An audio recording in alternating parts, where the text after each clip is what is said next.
started another episode of Tech on Ice. Hope you had a great time away.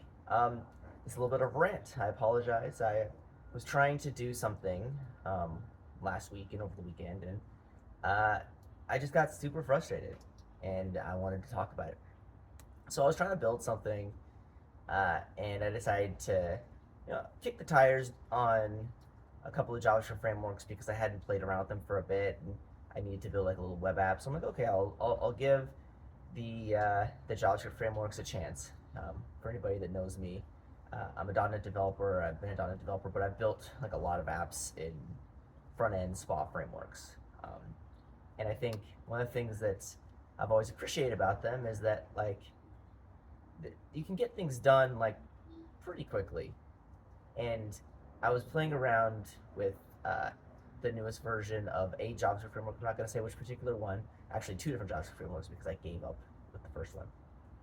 And I just don't understand why the JavaScript framework ecosystem, Next, Angular, React, Vue, Svelte, Ember, like this entire segment of tech, like why it's so, what's the best way to phrase this? Annoying. I'm just gonna say annoying. So like I said, this is a rant. So watch the whole video on mute if you don't want to hear the rant. But the long and short of it is that if I want to build a simple web app, maybe I have an API that I hit, and then I do some DOM manipulation based on the return of that, and I do some simple things like maybe a grid with paging. It's sort of like, yes, there are tons of packages out there to do all of this, and there's tons of templates. But when I try to create a new project and I can't go from command line to actually being able to start coding, if I have to wait 5 minutes, maybe even 10 minutes, it's been lost, right? At least for me as a developer. I've talked to the founder of NPM, and I love NPM, but I think that NPM has introduced this whole level of unnecessary bloat in what we expect as developers. Yes, in other, this issue exists in .NET with NuGet, and in other programming languages, the idea of package registries or package management is a thing, right? But with NPM, it just seems like you'll build an app, and then it'll download 200, 300 megabytes of files onto your system to be able to run that very simple starter app. And you get it working, and then you come back the next day, or maybe a couple of days later, and NPM build doesn't work, and you get some very arcane JavaScript error. And I know that a lot of these tools are built with Windows not in mind, but if they fail in Windows, you can't blame Windows. You can't. These apps need to work. These frameworks and these tools need to work in Windows because a lot of people build apps in Windows.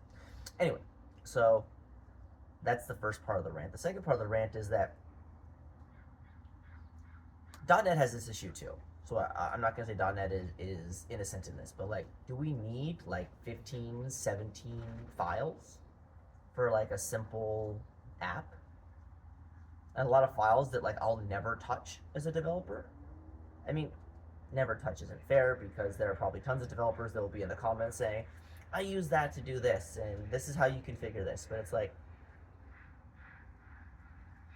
if I'm building a simple web app that has components, I need to add new components, maybe update the components to come with the template.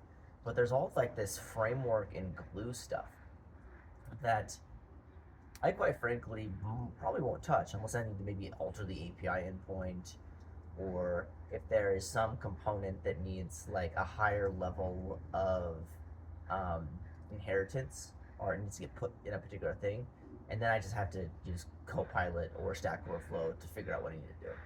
And that's probably on me for not learning properly how to use appropriate language. But at the end of the day, do most developers do they sit down and they read the docs end to end before they get started? I mean, no, I don't.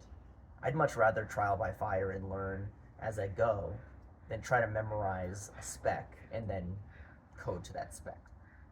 So, I mean, again, I think it just boils back down to like maybe I'm just a crusty old .NET developer and like shake fist at JavaScript framework, but I just feel like it's just way too complex to do something simple.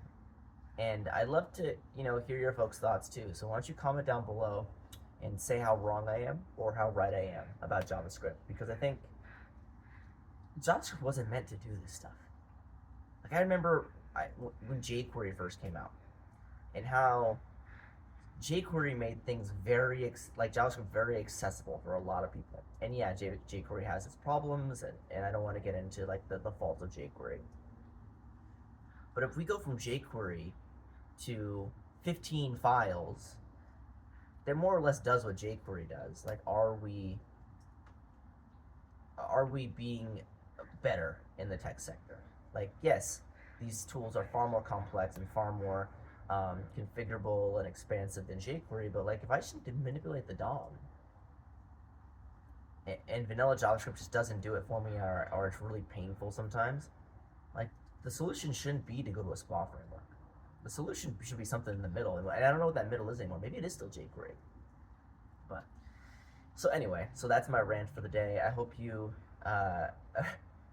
can lament with me, or you can comment down below how wrong I am and how dumb I am or stupid I am or how much of an idiot I am. But I would like to know regardless, because I love this conversation, because I'm always trying to figure out, like, obviously every programming language is different and every framework is different, and developers like to go to what they feel comfortable in. But I seriously like want to know, like, why JavaScript is so complicated sometimes. Anyway, so that's it for me today. Like and subscribe and share with your friends if you like, and I hope you enjoy the rest of your day. Take care.